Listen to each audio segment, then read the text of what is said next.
tapi yang terpenting adalah dia punya niat yang baik, usaha yang keras, ketabahan dan kesabaran, itu intinya. Sampai-sampai itu kalau kebetulan kelas saya tidak belajar dan kakak kelas saya itu belajar di sebelah bahasa Arab, kalau saya tidak bisa masuk duduk, saya ikut dari jendela di luar mendengar, karena begitu saya ingin sekali supaya bisa juga juga. Ya. Karena guru tak bilang barakah napa deseng koyo Pak Guru ngi. Ilmu itu berberkah kalau diajarkan. Oh iya. Jadi itulah memang dia itu kita dapat banyak berkah karena mengajarkan ilmu yang kita meskipun sedikit.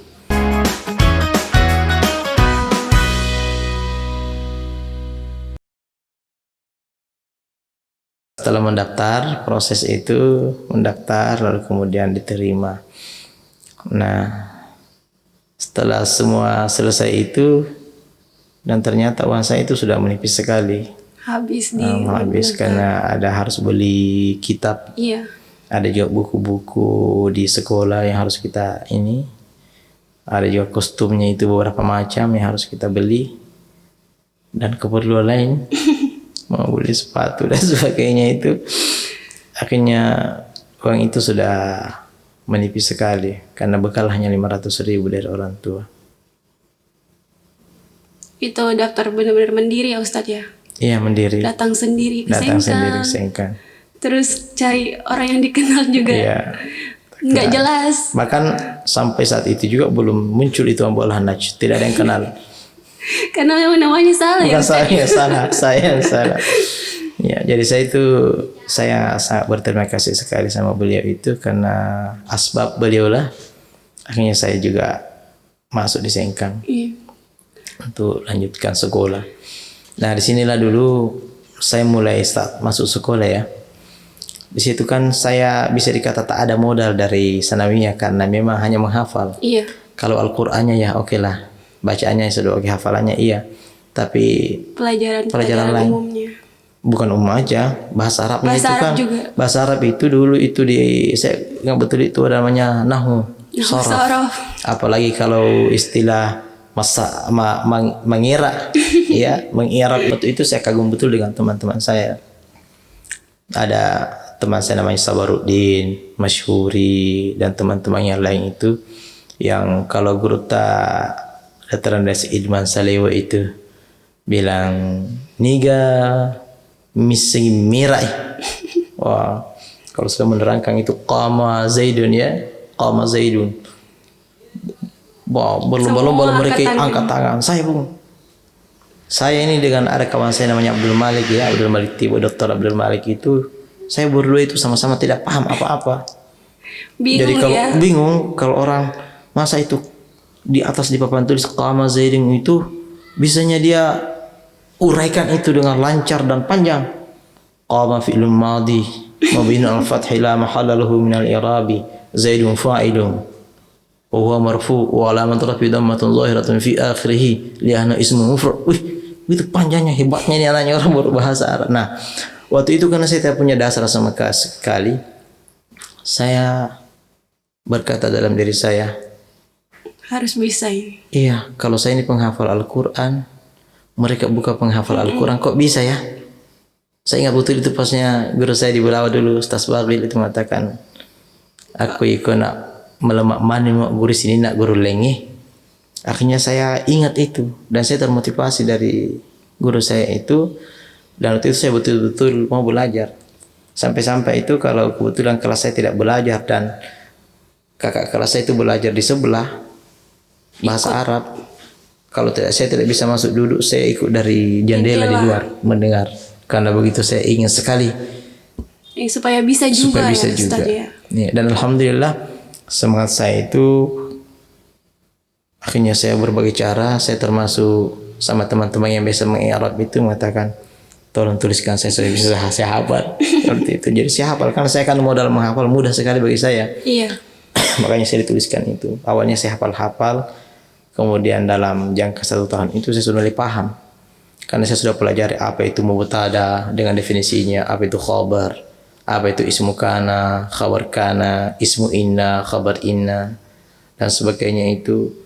Saya mulai pelajari itu dengan baik. Akhirnya dalam jangka waktu kelas 1 itu saya sudah mulai paham. Kelas 2 sudah saya bisa. Sudah bisa. Saya sudah sama dengan Sudah teman-teman sama yang dengan lain. teman-teman Teman-teman yang yang lain. Saya sudah bisa memburu mereka. Luar biasa. Iya. Oke, baiklah. Jadi memang Ustadz ini punya semangat belajar yang betul-betul luar biasa ya. Sampai Iya. harus menyesuaikan karena memang dari MTS kan hanya ditahfiz. Kemudian gak pernah dapat pelajaran-pelajaran yang di sekolah. Dan akhirnya pas masuk Aliyah harus betul-betul menyesuaikan dengan teman-temannya yang sudah punya dasar ya Ustadz. Nah setelah itu Ustadz, setelah selesai di Aliyah, kemana Ustadz melanjutkan pendidikan? Kan Aliyah saya itu 2 tahapan tempat. Oh 2 tahapan tempatnya. Tempat ya di Kelapang Koda, di kompleks yang sekarang itu, kemudian ke Macanang. Itu 1 tahun dulu di kompleks. 1 tahun lebih karena naik kelas 2, Kemudian pindah ke Macanang. Akhirnya waktu itu juga saya sudah terbiasa dengan bahasa ngomong Arab. bahasa Arab. Akhirnya waktu itu saya ditunjuk oleh Yang Guru Tabun Binta sebagai kepala madrasah waktu itu untuk mewakili Wajo MTQ tingkat provinsi di Makassar. Langsung tingkat provinsi Langsung ya tingkat Ustadz provinsi ya. mewakili Kabupaten Wajo. Wah Masya Allah. Waktu itu saya di kelas 2 Aliyah waktu itu. Itu cabang lomba pertama MTQ yang Ustadz ikuti atau sudah pernah ikut sebelumnya? Sebenarnya sudah pernah, tapi yang saya ingat itu langsung ke provinsi itu. Langsung ke provinsi ya Iya, Ustadz ya. itu saya cabang tafsir Al-Quran bahasa Arab. Karena persyaratannya ikut lomba tafsir itu harus hafiz 30 juz. Oh. Waktu itu guru tak menunjuk saya untuk itu. Makanya saya bilang, saya gimana cara saya untuk ikut? Nah ini belum pernah, saya latih. Jadi waktu itu saya selalu ke rumahnya guru tak di Macanang itu, di rumahnya guru tak untuk latihan tafsir. Waktu itu saya dilatih tafsir Al-Marragi, menafsirkan juz 19 waktu itu. Situlah kemudian kami dibawa ke Makassar di Al-Markas ya. Iya. Untuk lomba Sulawesi Selatan. Dan waktu itu alhamdulillah saya juara 3. Ada motivasi juara 3. Setelah juara 3 tahun 2001 saya ikut lagi. Tahun 2000 ya tahun 99 2000 ikut lagi.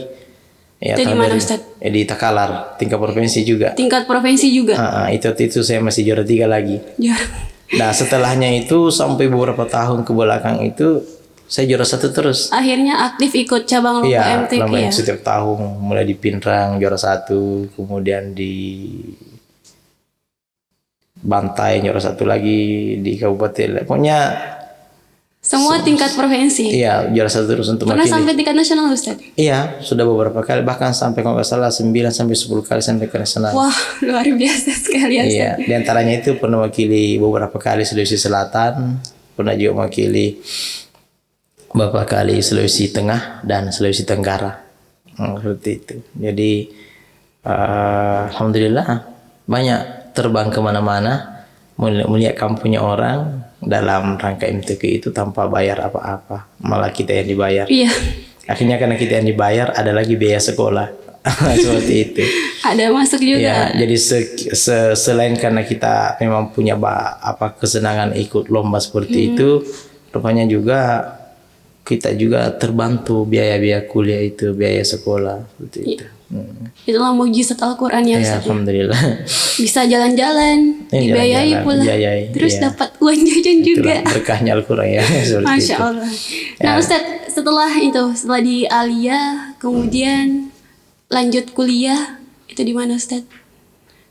Waktu itu sebenarnya setelah bahkan sejak kecil sebenarnya ada cita-cita ke Mesir. Oh, Untuk lanjut, karena orang ke tua Mesir selalu ya? cerita bahwa ada keluarga itu namanya itu ke Mesir, dan luar biasa sekolah di Mesir. Akhirnya tertanam juga. kepengen juga. Setelah tamat Aliyah itu, dan alhamdulillah saya ingin pergi mendaftar juga untuk ke Mesir. Tapi saya dapat informasi kalau ke Mesir itu meskipun lolos sebagai penerima beasiswa harus siapkan uang kurang lebih 10 juta.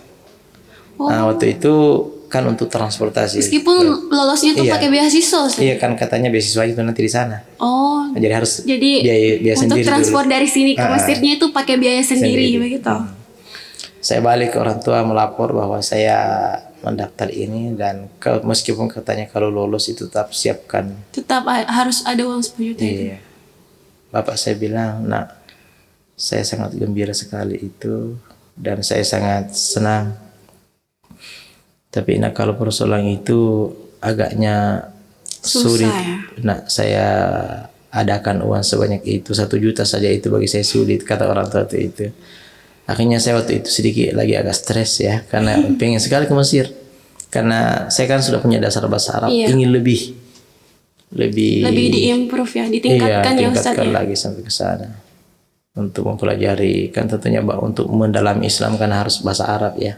Tapi itu memang belum ikut tesnya ya Ustaz ya. Baru minta restu sama orang tua dulu. Tapi Bapak sudah Angkat tangan. akhirnya saya tidak jadi ikut juga. Akhirnya waktu itu saya agak-agak ya, dan saya konsultasi dengan sahabat saya itu yang seperjuangan, sama-sama masuk di Sengkang itu, satu bantal berdua, satu piring berdua. Itulah Dr. Abdul Malik yang sekarang di Sidrap, Kiai Muda Dr. Abdul Malik. Boleh bilang kubani balik mahadi tetama. Maka dengan balik tiga ki mak kuliah aku tahu ria. Boleh juga bilang begitu. Di mana saja kamu kuliah, saya juga di situ juga. Nah, gitu. Jadi saya sama-sama itu bilang kita masuk di Mahad saja. Oh, akhirnya memutuskan masuk di Mahad. Itu masuk tahun di Mahad, berapa Ustaz? Itu tahun 2000. Tahun 2000. Oke, jadi waktu itu Ustaz masuk di Mahad ya, memutuskan untuk masuk di Mahad. Iya. Dan sembari di Mahad juga kuliah di STAI. Iya. Itu bagaimana Ustaz? Ini kan menurut saya kan, Ustaz, pandangan saya tentang menghafal Al-Quran kan, sebenarnya perjuangannya itu tidak sampai ketika kita sudah selesai menghafal 30 juz kan Ustaz. Sebenarnya itu perjuangan baru dimulai ketika kita setelah selesai. Betul. Yaitu harus murojaah, menjaga hafalannya. Nah waktu itu Ustaz sudah kuliah di Mahad, kemudian kuliah juga di STAI. Nah bagaimana cara Ustaz membagi waktu? Murojaahnya bagaimana? Kuliahnya di Mahad bagaimana? Di STAI juga bagaimana? Betul ya. Jadi karena saya tidak tersampaikan niat saya ke Mesir, maka saya membidik Mahad Ali bahwa Mahad itu adalah untuk di Sengkang ini satu-satunya tempat untuk bisa menyampaikan keinginan saya untuk mengkaji ilmu-ilmu keislaman. Makanya saya masuk di Mahad, karena untuk itu Mahad itu masih belum resmi seperti sekarang. Itu adalah hanya ada dalam internal Pondok Pesantren Asadiyah. Dan saya ingin masuk di situ. Tujuan saya adalah karena saya sudah hafal Al-Quran, saya masuk di Mahad itu selain tujuan itu tadi untuk memperdalam, juga saya harus memperlancar hafalan saya. Juga saya punya cita-cita saya harus menguasai seluruh terjemahan Al-Quran. Waktu itu saya masuk di Mahad itu, cita-cita utama saya adalah untuk memperlancar seluruh terjemahan tafsirnya ya Ustaz. Iya, seperti itu. Saya masuk di Mahad waktu itu. Dan alhamdulillah saya bisa lakukan itu. Selain itu memang sedikit agak-agak waktu itu betul-betul dipergunakan sebaik-baiknya, karena harus melakukan 3 hal tadi itu. Harus cita-cita masuk di Mahad untuk ini, harus murajaah juga, dan di sore hari harus kuliah di STAI Asadiyah. Jadi betul-betul padat ya Ustaz. Padat, ya. Di malam hari kan wajib itu kita mengikuti pengajian halaqah. Iya, di maghrib. Di Mahad ya. Dan subuh juga begitu. Bahkan kalau setelah Isya itu kadang-kadang ada juga pelajaran tambahan lagi dari guru tak. Itu jadi selama 3 tahun itu betul-betul aktivitas yang seperti itu yang dilakukan Ustaz ya. Dari pagi sampai hampir sebenarnya tidak ada jeda ya Ustaz. Iya, hampir. Tapi kita jalani saja dengan ini. Dulu badan saya kurus karena waktu itu belajar ya. Setelah selesai semuanya saya langsung naik, badan saya langsung naik. Alhamdulillah kami selesai di Mahad itu dalam waktu 3 tahun ya. 3 tahun. Jadi begitu, pagi mulai bangun subuh sampai duhur itu Mahad. Jam 2 sampai jam 5 sampai bahkan biasa sampai jam 6 itu kuliah di STAI. Jadi begitu selama 3 tahun. Nanti selesai di Mahad itu 3 tahun, lalu kemudian tinggal 1 tempat kuliah di STAI. Tapi guru tak mewajibkan kita mengajar, Mengabdi ya Ustadz mengabdi, iya. Nah di Mahat itu sudah dapat gelar Kiai Muda ya Ustadz ya? Iya, Kiai Muda. Kiai Muda, terus setelah itu diharuskan memang, harus diwajibkan memang Wajib. mengabdi selama berapa lama itu Ustadz? Ada batasannya nggak Ustadz? Iya, minimal 1-2 tahun begitu. Oh minimal 1-2 tahun itu harus mengabdi. Kemudian Ustadz mengabdi di mana Ustadz? Waktu itu sebenarnya saya belum berpikir untuk di mana, karena kan itu ditunjuk sama guru tak, harus apapun kata guru tak, kalau guru tak mengatakan kamu mengabdi di cabang ini di mana ya.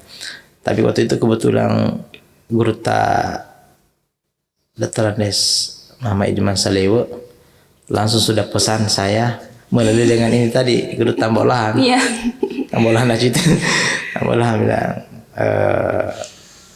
sampaikan sama waris saya mau panggil dia mengajar di MTS 1.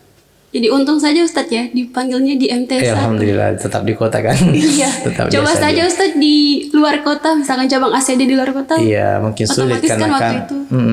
harus masih lanjut kuliah lagi Kuliahnya di STI kan belum selesai. Betul. 1 tahun lagi. Iya. Nah, alhamdulillah mengabdi di situ. Jadi saya masuk mengajar di situ sekaligus juga diamanahkan guru tak untuk membina di asrama. Jadi otomatis dari Masjid Raya itu pindah ke kompleks Asadia mengajar sekaligus membina asrama di situ. Jadi pembinaan asrama ya Pembina Ustadz ya. asrama, iya. Jadi saya lama tinggal di asrama untuk membina anak-anak Sambil selesaikan kuliah. sambil saya kan kuliah. Jadi kesibukannya sudah berubah. Belajarnya di sore hari itu di STI, paginya mengajar. Seperti itu. Itu yang kami lakukan selama bertahun-tahun. Dan nanti saya berhenti mengajar itu kalau nggak salah tahun 2010. Karena saya sudah diberikan amanah untuk kerja di tempat lain di Kementerian Agama. Oh di kantor Kemenag Iya, ya Ustadz. enggak. Dan di situ juga sudah selesai kuliahnya Ustadz. Iya, karena saya kuliah itu selesai tahun 2005. Oh 1 tahun setelah selesai di Mahat. Iya. Juga sudah selesai kuliah ya Ustadz ya. Iya. Kan udah selesai di Mahat, sudah selesai juga di STAI. Kemudian rencana untuk melanjut S3 itu dimulai sejak kapan Ustadz? Kalau skalanya itu sebenarnya dari dulu tidak selalu ada cita mau lanjut terus. Cuma kan wajib mengabdi dulu. Oh jadi mengabdi dulu Ustadz ya? Mengabdi, iya mengajar. Karena guru tak bilang barakah napa disengih koyo Pak Guru wangi. Ilmu itu berberkah kalau diajarkan. Oh iya. Jadi itulah memang di dia itu kita dapat banyak berkah karena mengajarkan ilmu yang kita meskipun sedikit. Maka di guru tak narik ko mau Pak Guru wangi na tambah ke Allah Ta'ala. Jadi begitu ya Ustadz ya. Jadi ilmu itu sedikit apapun yang betul, yang penting dia bisa bermanfaat. Nah itulah yang bisa kita dapat dari keberkahan sebuah ilmu. Iya. Ya. Nah setelah itu Ustadz, setelah selesai menjadi pembina asrama dan mengabdi di MTS 1, itu Ustadz menjadi imam dulu ya? Imam masjid di Masjid Ummul Qura Kabupaten Wajo.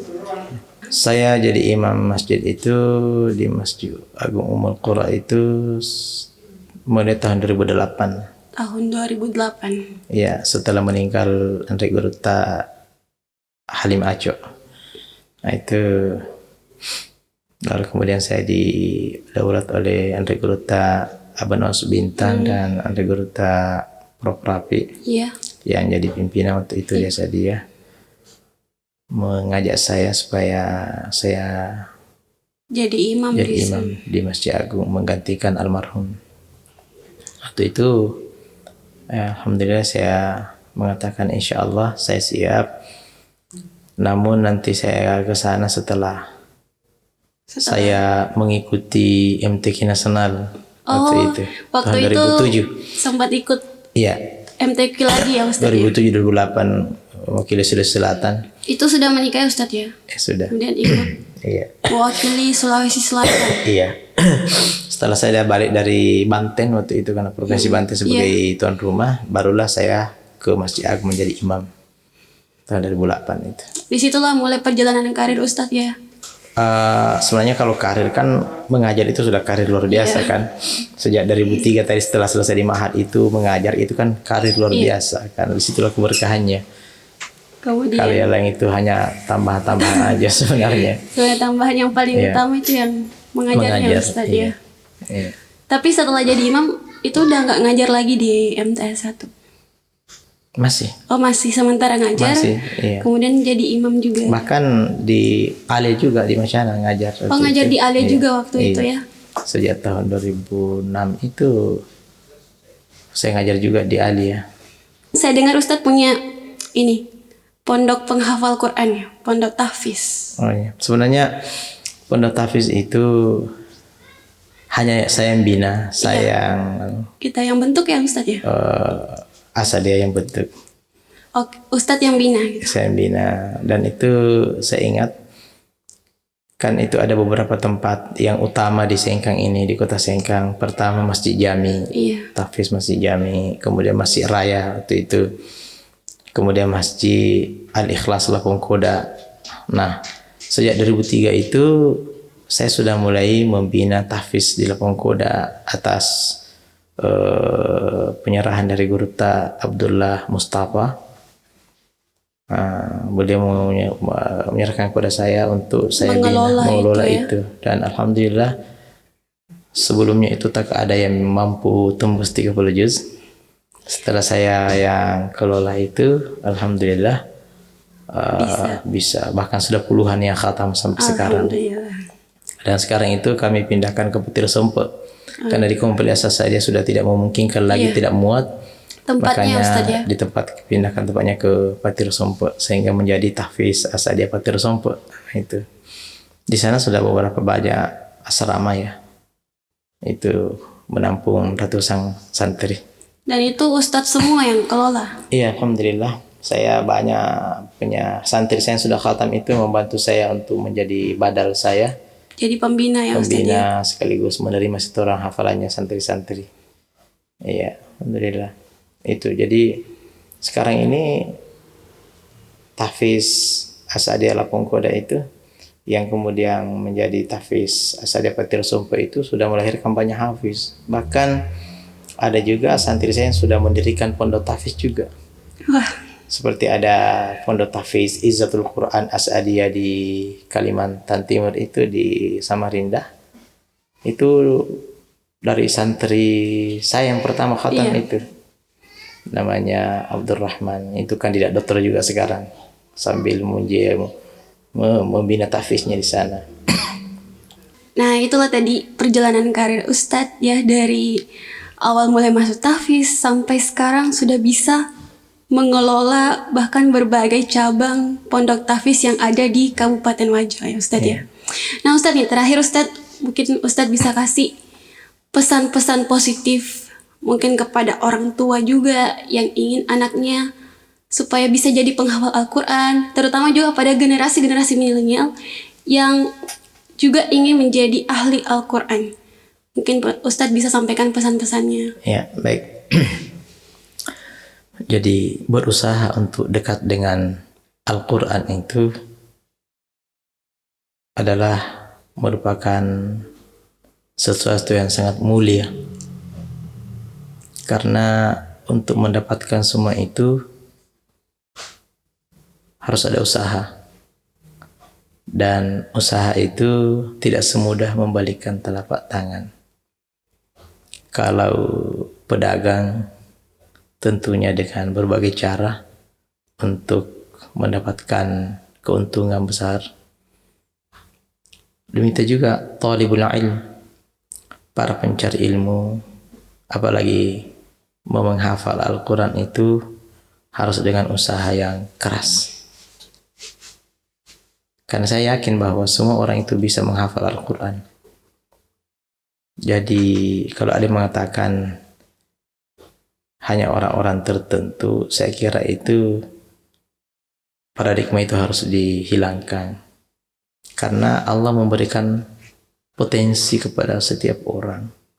Bahkan ada ulama mengatakan setiap manusia itu memiliki 28 mulut sejumlah huruf hijaiyah 28. Jadi dari kerongkongan ini leher ya sampai ke hidung ini itu terdapat 28 mulut sejumlah dengan huruf hijaiyah. Lalu ulama kita mengatakan dari 28 itu diringkas menjadi 17. Dari 17 itu diringkas lagi disimpulkan menjadi 5. Itulah yang selama ini biasa kita ajarkan kepada anak-anak.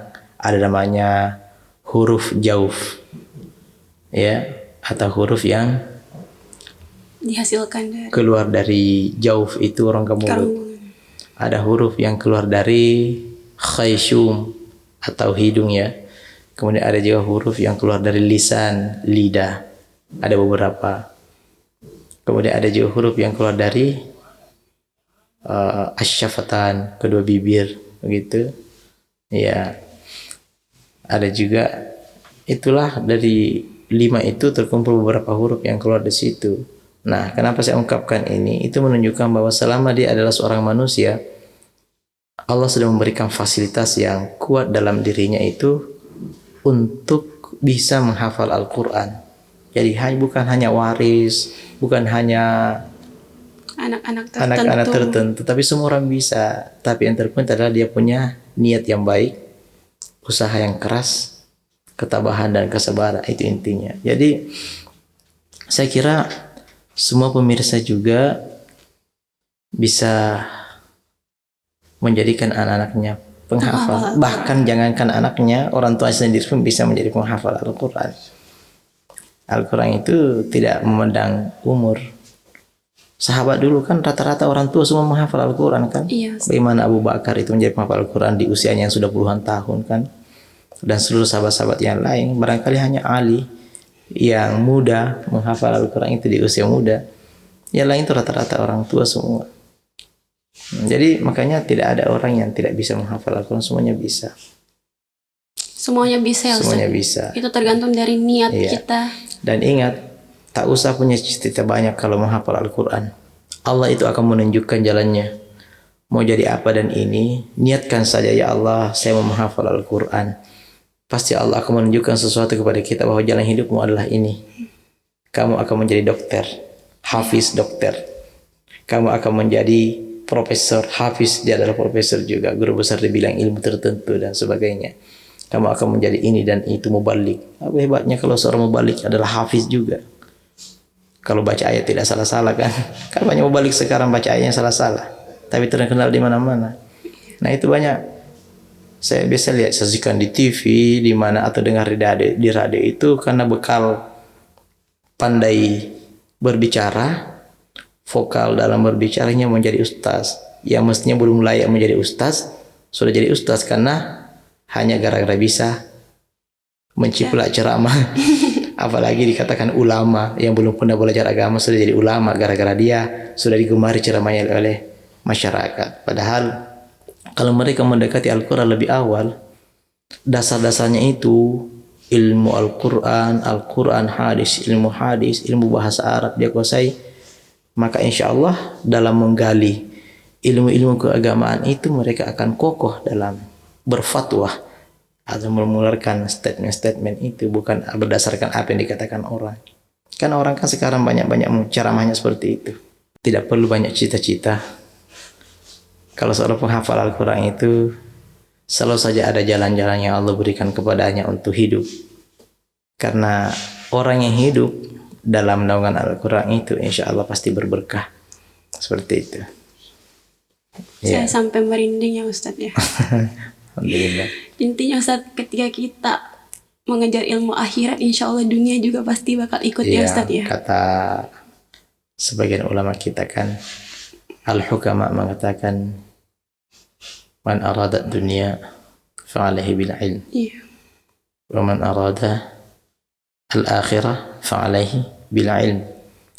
Wa man aradahuma ma'an fa'alaihi bil ilmi. Mencari dunia harus dengan ilmu. Mencari akhirat juga harus dengan ilmu. Mencari keduanya juga harus dengan Ilmu juga. Apalagi kalau ilmu Al-Quran. Luar biasa. Baik Ustadz, syukron jazakallah Ustadz. Terima kasih banyak sudah hadir dan menyempatkan waktunya berbagi inspirasi kepada sahabat-sahabat di TV semua. Semoga Ustadz senantiasa dilindungi oleh Allah Subhanahu wa taala dan senantiasa dilancarkan jalannya oleh Allah. Amin. Syukron Ustadz. Oke, terima kasih sudah nonton BBD Bicara-Bicara Deceng. Saya pamit undur diri. Semoga obrolan ini memberikan inspirasi kepada sahabat di TV sekalian yang ada di rumah dan dimanapun berada. Saya Srianti, sampai jumpa. Assalamualaikum warahmatullahi wabarakatuh. Morning.